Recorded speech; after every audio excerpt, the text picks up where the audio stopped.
खबर में दम है में स्वागत है आपका। आपके साथ मैं हूं अभिषेक। अगले आधे घंटे में बात होगी हर उस क्षेत्र की जिससे जुड़े हैं हम। कच्ची पगडंडियों की हलचलों से लेकर पक्की सियासत की गलियों तक। तो चलिए शुरू करते हैं। खबर में दम है।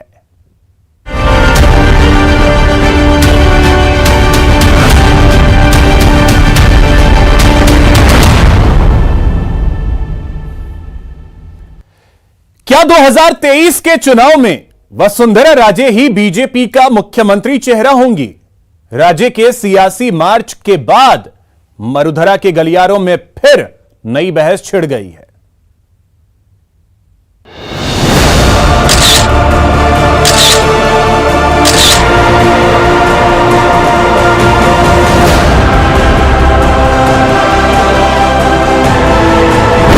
राजस्थान में अगले साल के आखिर में विधानसभा चुनाव होने हैं, मगर पूर्व मुख्यमंत्री वसुंधरा राजे अभी से ही एक्टिव हो गई हैं। प्रदेश बीजेपी में चल रही खींचतान के बीच क्या 2023 के चुनाव में राजे ही बीजेपी के मुख्यमंत्री का चेहरा होंगी? हाल ही में देवदर्शन यात्रा के दौरान किए गए शक्ति प्रदर्शन और आलाकमान के साथ तेजी से बढ़ रही नजदीकियां तो इसी ओर इशारा कर रही है। मिशन 2023 से पहले वसुंधरा राजे इन एक्शन।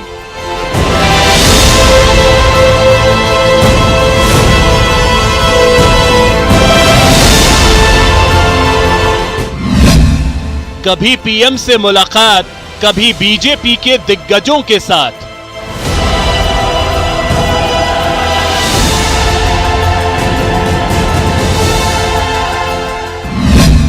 क्या कहती है राजे की सियासी सक्रियता?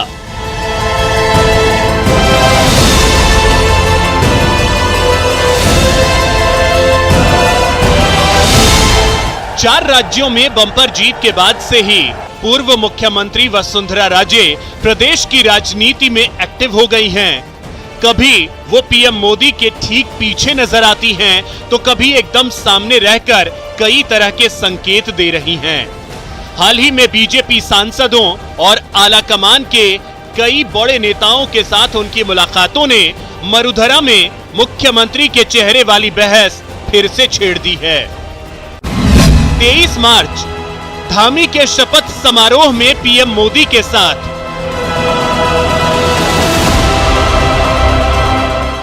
24 मार्च सांसदों के साथ पीएम मोदी से मुलाकात,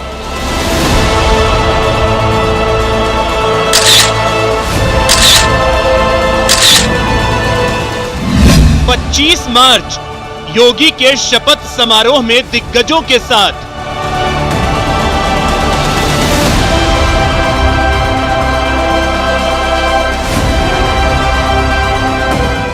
'दरअसल काफी वक्त से प्रदेश बीजेपी के अंदर ही वसुंधरा राजे को लेकर खींचतान जारी है। उनके जन्मदिन समारोह पर किए गए शक्ति प्रदर्शन के बाद प्रदेश बीजेपी के कई बड़े नेताओं ने इशारों ही इशारों में उन पर निशाना साधा और व्यक्तिवादी राजनीति को छोड़कर पार्टी की लाइन पर चलने की सलाह दी। मगर राजे ने भी कविता के जरिए विरोधियों को अपने इरादे साफ कर दिए। उजियारे में, अंधकार में, कल कहार में, बीच धार में, घोर घृणा में, भूत प्यार में, क्षणिक जीत में, दीर्घ हार में, जीवन के शत शत आकर्षक अरमानों को ढलना होगा, कदम मिलाकर चलना होगा, कदम मिलाकर चलना होगा। अपनी सधी हुई राजनीति के लिए मशहूर राजे सही वक्त पर सही कदम के लिए जानी जाती हैं। जब प्रदेश के कई नेता राजे के दौर को इतिहास बनाने में लगे थे, तभी सधे कदमों से राजे देवदर्शन अभियान के साथ ही जनता का आशीर्वाद लेने में लगी रही। वो लगातार लोगों से मुलाकात कर रही हैं, तो बीजेपी कार्यकर्ताओं में भी सत्ता वापसी का जोश भर रही हैं।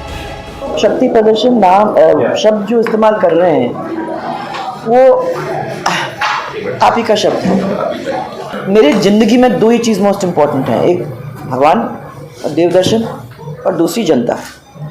इन दोनों को जीवन समर्पित है। और मैंने तय कर लिया था कि जब ये सब शांत हो जाएगा कोविड मामला, तो उसके बाद हम शुरू करेंगे। मैं तो यही कहती हूँ कि ये जो इनका प्रेम और अफेक्शन है, यही हम लोगों की पूंजी है। इससे बड़ी बात क्या हो सकती है? 20-30 साल के बाद अगर मेरे को ये प्रेम मिलता है तो ये मेरा सौभाग्य है। सीएम गहलोत चाहे राज्य पर सीधा हमला ना कर रहे हों, लेकिन राज्य गहलोत सरकार की किसी कमी पर बरसने का कोई मौका नहीं गंवाती हैं। परंतु बजट तो खाली कहानी रह जाती है ना। अंटिल आप उसको जमीन पे नहीं लाते हो, जब तक उसको सक्सेसफुल बजट तो कहा नहीं कर सकते। तो स्क्रिप्ट लिखने वाली बात है। मैं स्क्रिप्ट लिख के आप सबको मेरे कब्जे में ले लूँ, थोड़ा सा एप्लीकेशन माइंड से कोई भी कर सकता है, परंतु उसको एक्चुअली में जमीन पे ला कर जनता को खुश करूँ, वो दूसरी बात है। प्रदेश की राजनीति में राजे के एक्टिव होने के साथ ही उनके विरोधी सकते में हैं। वहीं राज्य के फ्यूचर प्लान ने बीजेपी के कई नेताओं को हैरत में डाल दिया है। आने वाले दिनों में बीजेपी के अंदर कद को लेकर मतभेद और गहराने के आसार बनते दिख रहे हैं। सतीश पूनिया के प्रदेश अध्यक्ष बनने के बाद से वसुंधरा राजे संगठन की बैठकों से दूर रही हैं। हाल ही में उन्हें प्रदेश बीजेपी कोर कमेटी का भी सदस्य बनाया गया, लेकिन पार्टी की कई बैठकों और प्रदर्शनों में वो संगठन के नेताओं के साथ ताल से ताल मिलाकर चलती नजर नहीं आई। इसके पीछे की वजह चाहे जो भी हो, मगर कांग्रेस के लिए ये दूरी संजीवनी का काम कर रही है। सीएम गहलोत कई मौकों पर राज्य सरकार की योजनाओं की तारीफ कर बीजेपी और केंद्र सरकार को घेरने से नहीं चूकते। अधिक मैंने ईस्टर्न कैनाल और ये राष्ट्रीय कैनाल प्रोजेक्ट आपका है, वसुंधरा जी के वक्त का है। क्या वसुंधरा जी से आपकी इतनी बड़ी नाराजगी हो गई क्या आप मतलब उस प्रोजेक्ट को भी आगे बढ़ाने के लिए आप मदद नहीं कर रहे हो? इतनी बड़ी नाराजगी है क्या आपकी कि भाई राजस्थानी जनता क्या सोचती है, राजस्थानी सरकार क्या सोचती है? ये फीडबैक जाता है हाईकमांड के पास में, आपके हाईकमांड के पास में। वसुंधरा का जनता के बीच अपना एक मजबूत जनाधार है और इस बात को नकारा नहीं जा सकता कि वो भले ही महारानी रही हो, लेकिन जनता के दिलों पर राज करने वाली जननेता भी वही है। 2 बार प्रदेश की मुख्यमंत्री रह चुकी राज्य को जनता से कनेक्ट करना आता है और यही उनकी सियासी यूएसपी भी है। साल 2023 के चुनाव में जीत सुनिश्चित करने के लिए बीजेपी को राज्य की इसी खासियत की जरूरत पड़ सकती है, क्योंकि संगठन के साथ ही चेहरे की अहमियत को 4 राज्यों के चुनाव में भी बीजेपी आजमा चुकी है। कैमरा पर्सन बलबीर के साथ सौरभ गृहस्थी, न्यूज़ 18 राजस्थान, जयपुर। राजस्थान में नकल कराने वाले गैंग हों या फिर चीटिंग से परीक्षा पास करने वाले परीक्षार्थी, गहलोत सरकार के ब्रह्मास्त्र से बच नहीं पाएंगे। रीटेक्स में किरकिरी के बाद गहलोत सरकार ने अभ्यर्थियों और बेरोजगारों से 2 फरवरी को एक वादा किया था। सख्त कानून लाएंगे, शिक्षा माफियाओं को कड़ी सजा दिलाएंगे। 2 महीने के अंदर ही नकल के विरुद्ध सख्त कानून लाकर गहलोत सरकार ने अपना वादा पूरा भी कर दिया है। अब प्रतियोगी परीक्षाएं हो या सार्वजनिक परीक्षाएं, नकल कराने वाले गैंग अब इस ब्रह्मास्त्र से बच नहीं पाएंगे। नकल के खिलाफ सरकार को मिला ब्रह्मास्त्र।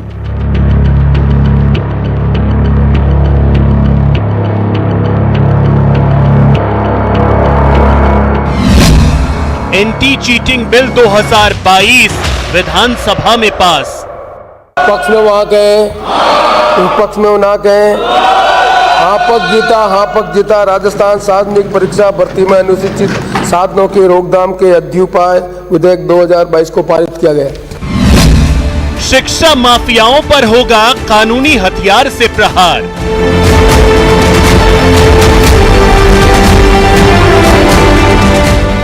गहलोत सरकार को नकल पर नकेल कसने के लिए कानूनी हथियार मिल गया है। तमाम विरोध और हंगामे के बीच सख्त प्रावधानों वाला एंटी चीटिंग बिल राजस्थान विधानसभा में पास हो गया। बिल में पेपर लीक में शामिल लोगों पर अपराध साबित होने पर कड़ी सजा और भारी जुर्माने का प्रावधान किया गया है। वहीं नकल गिरोह की प्रॉपर्टी जब्त कर उसे सीज भी किया जाएगा। राजस्थान सार्वजनिक परीक्षा विधेयक 2022 सदन से पास। दोषी पाए जाने पर 5 से 10 साल तक की सजा का प्रावधान। गैंग में शामिल व्यक्ति पर 10 लाख से 10 करोड़ तक का जुर्माना। पेपर लीक और नकल से कमाए पैसे के आधार पर बढ़ेगा जुर्माना। गैंग की प्रॉपर्टी जब्त कर उसे कुर्क करने और सीज करने का प्रावधान। पेपर लीक और नकल संगीन और गैर जमानती अपराध। एडिशनल एसपी लेवल के अधिकारी को ही जांच करने का अधिकार। तो शिक्षा के स्तर को भी सुधारेंगे और साथ में जो परीक्षाएं हैं इनमें और ज्यादा हम लोग सख्ती के साथ काम करेंगे। ऐसा ये नहीं है कि ये कोई आखिरी कानून हो गया या आखिरी इसका, अगर इसमें समय के साथ और कोई उपाय आएंगे, कोई चीजें आएंगी तो और इसमें धाराएं जुड़ जाएंगी। इतना ही नहीं, एंटी चीटिंग बिल के जरिए शिक्षा माफियाओं पर तो शिकंजा कसेगा ही, नकल करने और पेपर खरीदने के दोषी परीक्षार्थियों का करियर भी खत्म हो सकता है। नकल करने या पेपर खरीदने पर परीक्षार्थी को 3 साल की सजा। नकल करते पकड़े जाने पर 1 लाख तक के जुर्माने का प्रावधान। 2 साल तक किसी तरह की परीक्षाओं में नहीं बैठ पाएंगे परीक्षार्थी। सीएम गहलोत के सलाहकार संयम लोढ़ा ने बिल का विरोध करते हुए सदन में सरकार पर निशाना साधा। लोढ़ा ने कहा, ऐसा लगता है सरकार ये बिल दबाव में लाई है। मुझे ऐसा प्रतीत होता है कि ये कानून सरकार दबाव में लाई, जल्दबाजी में लाई, और फिर मैं क्या कहूं। एंटी चीटिंग बिल 2022 के दायरे में राजस्थान सरकार की हर तरह की प्रतियोगी परीक्षाओं, स्कूल, कॉलेज और यूनिवर्सिटी की परीक्षाओं को लिया गया है। सरकार चाहे तो हर तरह की परीक्षा को इस दायरे में ला सकती है, लेकिन फिलहाल सरकारी भर्ती परीक्षाओं, बोर्ड परीक्षाओं सहित 10 कैटेगरी की परीक्षाओं को इस बिल में शामिल किया गया है। लेकिन बीजेपी को भी नकल माफियाओं के खिलाफ गहलोत सरकार का यह बिल नाकाफी लगता है। बहुत परिश्रम करके, बहुत मेहनत करके, पेट काट के किसी गरीब का, मजदूर का, किसान का बेटा बड़ी उम्मीद के साथ कोचिंग सेंटर में जाता है, कमरा किराए पर लेता है, जद्दोजहद करता है और उसके सपनों पर पानी फिरता है जब नकल जैसा एक संगठित अपराध पनपता है। राजस्थान के गांव-गांव से कहीं न कहीं इस तरीके के नकल के संगठित गिरोह ने 1000 करोड़ से भी ज्यादा के पैसे का लेन देन किया। मुझे लगता है कि किसी लोकतांत्रिक सरकार के लिए शर्मनाक है। ये सारे के सारे जो पैसे देने वाले बड़े बड़े दिग्गज लोग हैं, जो कोई 10 करोड़ में पेपर ले जाता है, कोई 3 करोड़ में ले जाता है, कोई 2 करोड़ में ले जाता है, फिर अपने कोचिंग संस्थान में रिजल्ट लाता है, उसके बाद बड़े बड़े पोस्टर बाहर लगाता है, मेरा 100% सिलेक्शन। ये है बीमारी की जड़। अगर मार करना चाहते हो तो यहाँ करो, तब तो जाकर के इसको कोई रोक सकोगे। बाकी से केवल मन को संतुष्ट करने का काम करो तो ये राजस्थान के उस गरीब बच्चे के साथ न्याय नहीं होगा। सख्त कानून बनाया, हम स्वागत करते हैं, पर हाई कोर्ट के सिटिंग जज से जुडिशियल कमीशन बनाओ और उसमें सारी बातें आ जाएगी। देखिए, कई बार ये कमीशन में बैठे लोग इंडिपेंडेंट होकर जब अपने को राय देते हैं, क्योंकि ये राजस्थान ये छोटा कानून नहीं है, ये राजस्थान के नौजवानों से जुड़ा हुआ कानून है। आप कल को रहोगे नहीं रहोगे, और आज जिस प्रकार के रास्ते पर आप चलोगे, एक छोटी मिनी बस जितनी सवारी आपकी नहीं आएगी, क्योंकि आप जब भी आते हो जाते हो सुपड़ा साफ आपका होता है। तो मैं उस समय हमें इसको झेलना पड़ेगा, पर आप कमीशन बना के अगर सारी बातों को ले आओगे तो मैं नेता प्रतिपक्ष की सहमति से कहता हूं हम उनको लागू करने का काम करेंगे। इसलिए मैं कह रहा हूं उसको जनमत जानने के लिए प्रचारित किया। दरअसल परीक्षाओं में नकल रोकने के लिए 1992 का कानून बना हुआ था, लेकिन उसमें इस तरह के सख्त सजा के प्रावधान नहीं थे।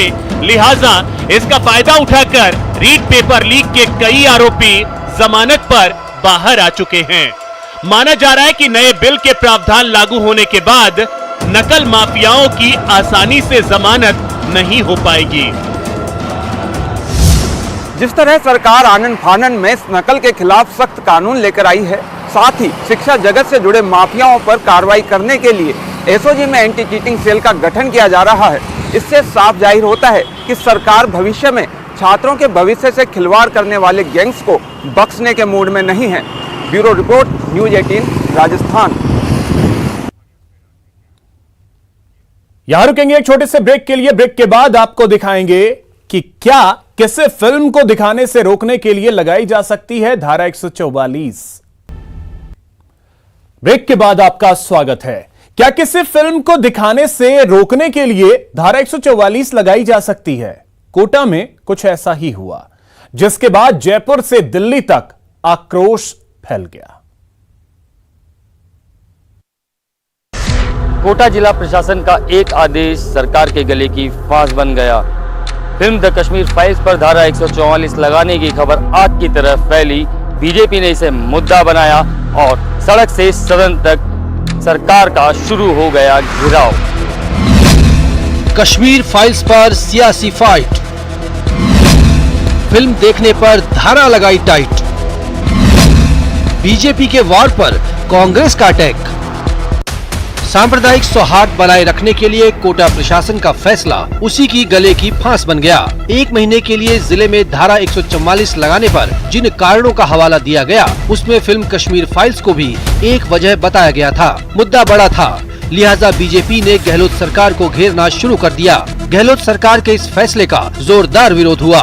बीजेपी के राष्ट्रीय प्रवक्ता शहजाद पूनावाला और बीजेपी सांसद तेजस्वी सूर्या ने धारा 144 लगाने पर कांग्रेस को घेरा। कोटा में सेक्शन 144 लगा के आम जनता कश्मीर फाइल्स के सच ना देखे और देखने से हतोत्साहित हो जाए, इसका एक प्रयास कांग्रेस सरकार ने राजस्थान में कोटा में कर रहे हैं। फिल्म पर प्रतिबंध नहीं लगा पा रहे हैं या फिल्म को जनता के बीच जो सराहना मिल रही है उसको देखकर बौखलाए हुए हैं, इसीलिए जनता ही फिल्म तक ना पहुंच पाए, इसलिए 144 धारा लगाकर राजस्थान में कोटा में लोगों को इस फिल्म को देखने से रोकने की कोशिश कांग्रेस पार्टी की सरकार कर रही है। फिल्म द कश्मीर फाइल्स के डायरेक्टर विवेक अग्निहोत्री ने भी ट्वीट कर सूचना एवं प्रसारण मंत्री अनुराग ठाकुर और राजस्थान के मुख्यमंत्री अशोक गहलोत से सवाल किया, क्या उन लोगों के फिल्म के देखने के अधिकार पर राज्य का कुठाराघात नहीं? इससे क्या आतंकियों के डर के मंसूबे पूरे नहीं होंगे? देखिए, जब एक पुराना करप्ट सिस्टम चला आता है, उसको कोई तोड़े तो लोग उसकी राह में रोड़े अटकाने की कोशिश करते हैं। सीधी सी बात यह है कि ये फिल्म की जो सफलता हुई उससे कई सारे प्रदेशों की सरकारें जो हैं वो हिल गईं और उनको ये लगा कहीं ऐसा ना हो कि ये लोग जो ये फिल्म देख रहे हैं अगली बार हमें वोट ना दें। तो इस डर से उन्होंने कोई पीआईएल कर रहा है, कोई जान की धमकी दे रहा है, कोई सेक्शन 144 लगा रहा है। कोटा में धारा 144 लागू होने के बावजूद बीजेपी ने जोरदार प्रदर्शन किया। बीजेपी महिला मोर्चा की कार्यकर्ताओं ने तमाम मुद्दों को लेकर सरकार को सड़क पर घेरा। इस दौरान बीजेपी नेताओं और पुलिस के बीच तनातनी भी हुई। कानून का इस्तेमाल करके सरकार काला चेहरा नहीं छुपा सकती। जहाँ से जुलूस प्रारंभ हुआ वहाँ सभी को चेताया गया था कि पूरे जिले में धारा 144 लागू है और आप लोगों का इस तरह से एकत्रित होना और रैली के रूप में कलेक्ट्रेट तक पहुँचना एक तरह से आपराधिक कृत्य है। इसके बावजूद भी जो आयोजक थे उन्होंने प्रवोक किया और महिलाओं की और पुरुषों की रैली यहाँ तक पहुँची। ये 188 आईपीसी के अंतर्गत दंडनीय अपराध है। कश्मीर फाइल्स पर रोक को लेकर बीजेपी ने सदन में भी जमकर हंगामा किया। बीजेपी नेताओं ने सदन के अंदर और बाहर सरकारी फरमान पर सरकार से सवाल किया तो सरकार की ओर से भी जोरदार पलटवार किया गया। तो धारा 144 ये कहती है कि 5 से ज्यादा व्यक्ति एक जगह इकट्ठे नहीं हो सकते। तो क्या सरकार ये भी बताए कि वो फिल्म हॉल चालू रहेगा या वो भी बंद किया जाएगा?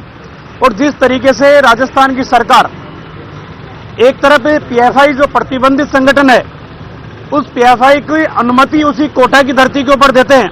सरकार तो इनकी थी 90 में, इन्हीं के जगमोहन हुआ राज्यपाल थे, इनके टाइम पे कश्मीरी पंडितों पर जुल्म हुआ। हम तो आज भी जान दे देंगे कश्मीरी पंडितों के लिए और इस देश के लिए। आतंकवाद को खत्म करना सबकी जिम्मेदारी है, लेकिन बीजेपी झूठ परोस रही है और बीजेपी का झूठ अब चलेगा नहीं। सियासी बवाल बढ़ा तो जिला प्रशासन ने यू टर्न लिया और फिल्म पर पाबंदी वाले फैसले पर सफाई दी। जिला प्रशासन ने साफ किया कि कश्मीर फाइल्स को देखने पर किसी तरह की रोक नहीं है, बल्कि त्योहारों को देखते हुए ये आदेश जारी किया गया है। आम जनता फिल्म देख सकती है। देखिए, आदेश बहुत ही क्लियर है और जब भी 144 धारा लगाई जाती है उसका पर्पज ये होता है कि लोगों कस्बे की और जिले की अमन चैन बनी रहे और कोई असामाजिक तत्व या कोई माहौल कोई खराब नहीं हो, क्योंकि लगातार अब करीब 25-30 दिन तक बहुत सारे त्यौहार जिले में आने वाले हैं। तो उन और सभी धर्मों के त्यौहार हैं, ऐसा नहीं एक धर्म के त्योहार दूसरे वाले नहीं मनाएंगे, तो एक दूसरे के बीच हारमोनी बनी रहे, जिसको इंश्योर कराने के लिए प्रशासन ये स्टेप उठाता रहता है। कश्मीरी पंडितों के साथ घटी घटना पर बनी फिल्म द कश्मीर फाइल्स पर विवाद बरकरार है। बीजेपी और कांग्रेस आमने सामने हैं। बीजेपी जहां इस समस्या के लिए कांग्रेस को कारण बता रही है, वहीं कांग्रेस का कहना है कि इस फिल्म में पूरी सच्चाई दिखाई ही नहीं गई। Bureau report, news 18 Rajasthan. Jaipur की दो बेटियों की गुमशुदगी पुलिस के लिए मिस्ट्री बन गई है। 50 दिन बाद भी पुलिस के हाथ खाली हैं। सवाल उठ रहे हैं कि आखिर दोनों बहनें गई तो गई कहां।